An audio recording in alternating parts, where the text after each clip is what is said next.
We have officially crossed the threshold from the artificial intelligence hype cycle into the complex reality of enterprise execution.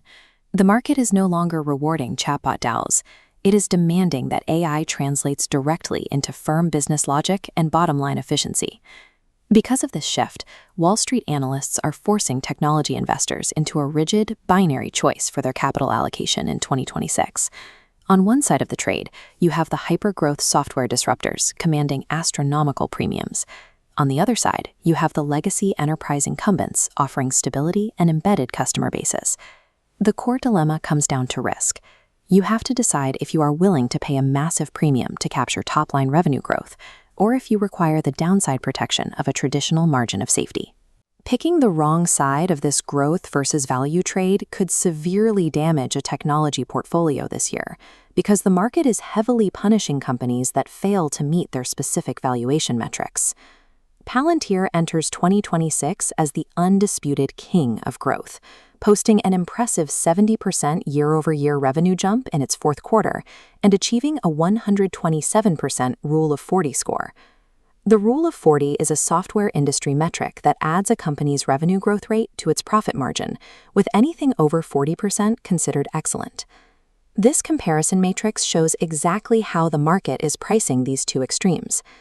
Palantir trades at a staggering 182 times its forward earnings. Conversely, German software giant SAP trades at a 28.5 forward PE and boasts a highly attractive 1.0 PEG ratio. The PEG ratio measures valuation against expected earnings growth, where 1.0 indicates a company is fairly valued. Despite Palantir's undisputed momentum, institutional investors remain deeply divided on whether any company justifies that specific multiple. Prominent technology investors are actively managing this valuation risk. Over a 5-quarter stretch, Cathie Wood's ARK Invest trimmed roughly 9 million shares of Palantir, while billionaire Stanley Druckenmiller exited his family office's 769,000 share position entirely. Retail investors are now left navigating the exact same choice: buy into Palantir's priced-for-perfection momentum or pivot to SAP's rational, analyst-backed valuation. Palantir's core value proposition is serving as the execution layer for artificial intelligence. By successfully deploying its software in high-stakes, real-world environments, the company has secured a near monopoly on Western government and defense contracts. The scale of this dominance is clear in their recent backlog. The U.S. Navy recently awarded Palantir a contract worth up to $448 million to modernize shipbuilding supply chains, following a massive $10 billion agreement with the U.S. Army. When you buy Palantir stock at a 182 forward PE, you are paying for direct exposure to this rapid, heavily funded government AI scaling. But that entry price requires a major trade-off.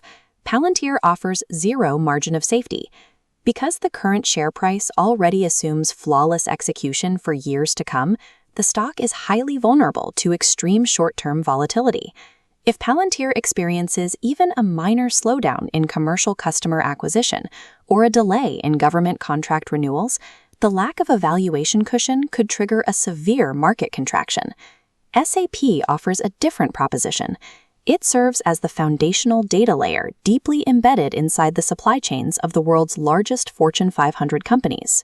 To capitalize on that data gravity, the company is rolling out Joule, a new agentic AI designed to automate up to 80% of routine business tasks directly within a company's ERP.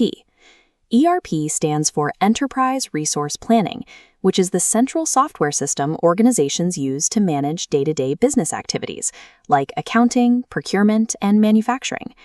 Investing in SAP at a 1.0 PEG ratio yields exposure to a massive captive client base that is automatically upgrading to AI capabilities simply by remaining within the software ecosystem they already use. The required trade-off here is time. SAP investors must accept slower top-line revenue growth and commit to a longer-term buy-and-hold patience while these legacy corporations slowly migrate to cloud operations. By integrating intelligent agents directly into the systems where the data already lives, SAP threatens to commoditize basic third-party AI wrappers, shifting long-term enterprise value back to whoever owns the foundational records. While Wall Street treats Palantir and SAP as financial rivals fighting for capital, down in the server room, they are highly symbiotic partners.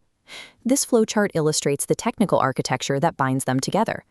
A dedicated integration bridge called the HyperAuto connector feeds legacy SAP data directly into Palantir's Ontology. Palantir's Ontology is the structural software framework that maps an organization's raw data to real-world business objects and actions. Once that data crosses over, Palantir's AIP is actively used to pull those legacy records and execute complex, real-world business logic. AIP is Palantir's artificial intelligence platform, a system that allows large language models to securely interact with a company's private operational data. The operational outcome of this partnership is staggering. By working together, they can reduce a cumbersome, multi-year SAP cloud migration down to a process that takes as little as 2 weeks. Palantir CEO Alex Karp frequently cites his software's otherworldly growth, but that growth relies heavily on digesting the legacy enterprise data carefully guarded by traditional incumbents. This presents an uncomfortable truth for Palantir bulls. The company's highly touted AI capabilities are entirely reliant on SAP's underlying foundational data architecture to actually function. There is an equally uncomfortable truth for SAP bulls. SAP desperately needs Palantir's agile execution software to quickly drag its stubborn legacy customers into the cloud-native AI era. This mutual technological dependence completely rewrites the investment thesis. The question is no longer which company is better, but rather which part of the supply chain do you want to own? You have to choose between owning the agile execution layer that writes the software or owning the unshakable foundational data layer that keeps the records. Betting purely on Palantir's hype without acknowledging its deep dependence on SAP data reveals a complete misunderstanding of how enterprise AI actually operates on the ground in 2026. This decision tree outlines an AI investor scorecard, built to help you allocate your capital based on your specific timeline and tolerance for risk. The aggressive optimizer profile represents an investor with a short 1 to 2 year timeline who is entirely comfortable stomaching intense price volatility.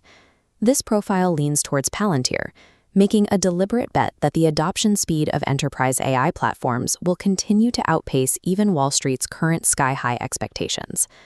Conversely, the strategic value profile represents a GARP investor who demands a margin of safety and operates on a timeline of 5 years or more. GARP stands for growth at a reasonable price, an equity strategy that balances steady earnings growth with avoiding overvalued stocks.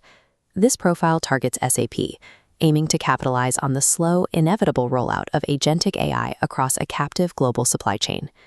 There is a third option, which serves as the ultimate hedge for the 2026 AI supercycle, deploying a barbell strategy. By holding both of these specific stocks, you capture both extreme ends of the risk spectrum simultaneously, balancing hyper-growth exposure with rational valuation.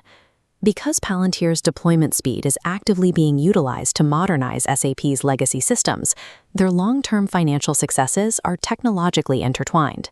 To succeed in this market, you need to stop viewing AI investments as binary choices and start viewing them as architectural layers. In the 2026 enterprise AI boom, you don't have to choose between growth and value, as long as you understand how the underlying technology actually connects.